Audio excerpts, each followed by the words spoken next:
د مینه ټي وي چینل درنو لیدونکو سلام، ستړي مشئ، وخت مو په خیر. پام وکړئ د دې ساعت خبرې ټولګي ته.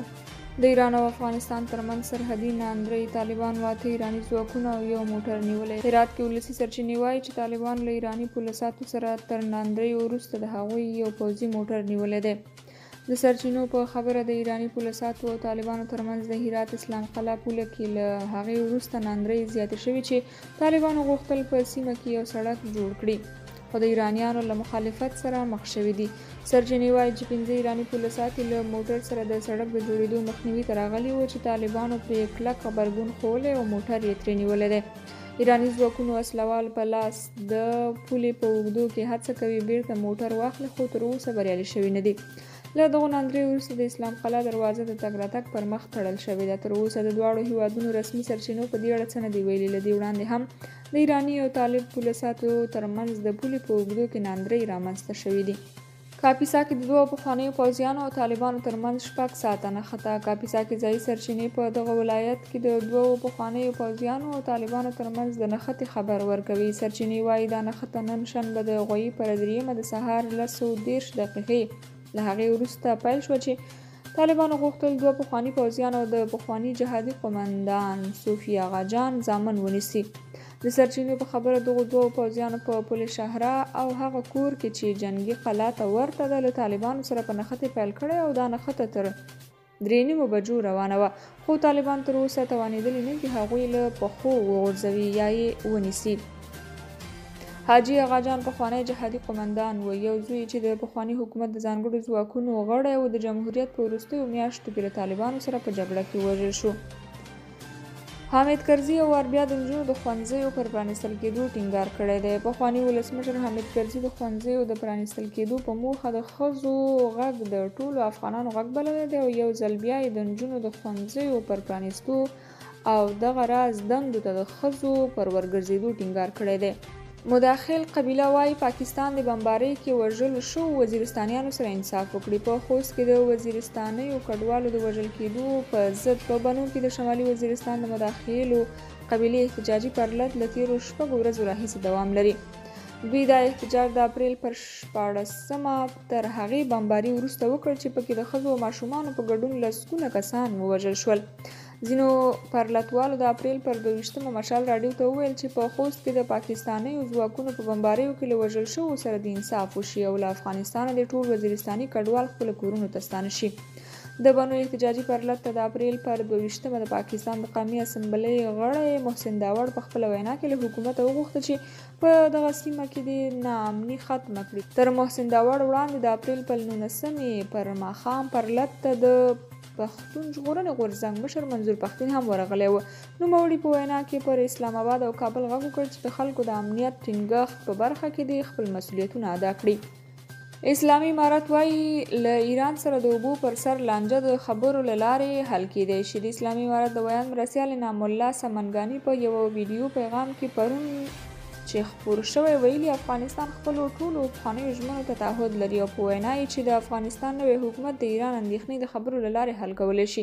د سمنګاني تر دې څرګندونو یوه ورځ مخکې د ایران ولسمشر غوښتنه کړې وه چې افغانستان د له ایران سره د هلمند د اوبو مسله ژر تر ژره حل کړي.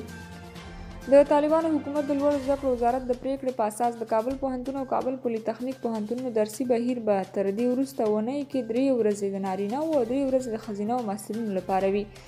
نن شنبه د لوړو زده کړو وزارت لخوا خپاره شوي پیغام کې ویل شوي چې له یاد کار څخه هدف د محصلینو د علمي څېړنو او ګروپي کارونو او د استادانو لخوا د اکاډمیکو څېړنو لپاره د کافي وخت پیدا کول دي. پر افغانستان د طالبانو تر حاکمیت وروسته د لوړو زده کړو وزارت د نجونو او هلکانو ټولګي بیل کړي دي. د ملګرو ملتونو عمومي منشي د اوکراین او روسیې مشرانو سره ګوري. ټاکل شوي د ملګرو ملتونو عمومي منشي انتوني ګوتریش را روانه اونۍ په مسکو کې د روسیې د جمهور رئیس ولادیمیر پوتین او تر هغې وروسته په کیف کې د اوکراین د جمهور رئیس ولادیمیر زلنسکي سره وګوري. د ملګرو ملتونو په اعلامیه کې ویل شوي چې ښاغلی ګوتریش به د سې شنبې په ورځ د پوتین او د پنجشنبې په ورځ د زلنسکي او د اوکراین د بهرنیو چارو د وزیر سره وګوري. کرملین هم د ښاغلي ګوتریش سره د ښاغلي پوتین د ملاقات نیټه تایید کړې. د ملګرو ملتونو عمومي منشي د همدې اونۍ په سر کې په مخامخ توګه د لیدنې کتنې لپاره دواړو مشرانو ته لیکونه استولي وو. ښاغلي ګودریش په ټویټر کې لیکلي، موږ د ژوندونونو د ژغورلو، د انسانانو د کړاوونو پای ته رسولو او په اوکراین کې د سولې د راتګ لپاره عاجلو اقداماتو ته اړتیا لرو.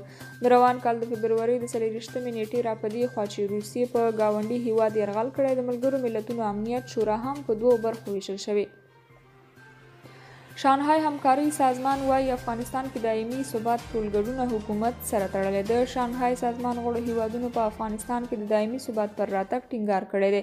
د راپورونو له مخې په وروستیو ورځو کې د شانګهای سازمان د غړو هیوادونو د بهرنیو چارو وزارتونو مرستیالانو د سیمې پر وضعیت په تیره بیا د افغانستان په اړه خبرې کړې دي.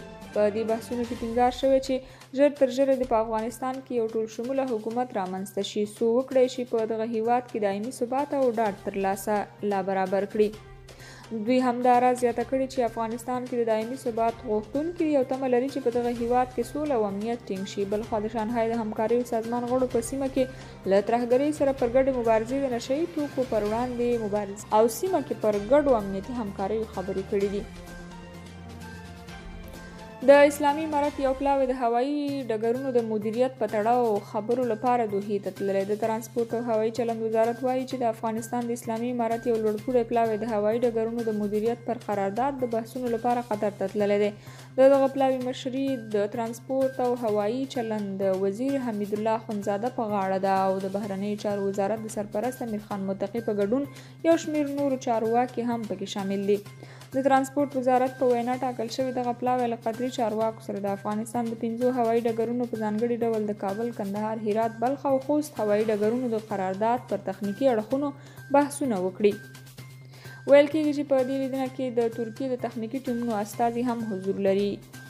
دغه پلاوی تر هغې وروسته دوحې ته سفر کوي چې د کابینې اقتصادي کمیسیون تېره اونۍ د بهرنیو چارو وزارت ته لارښوونه کړې وه څو قطر ته د هوایي ډګرونو د مدیریت د قرارداد اخیستو مهلت وټاکي. د دې ساعت خبرې ټولګه تر همدې ځایه او تر بیا بلې ټولګې خوشحاله شئ. بید الله پامان.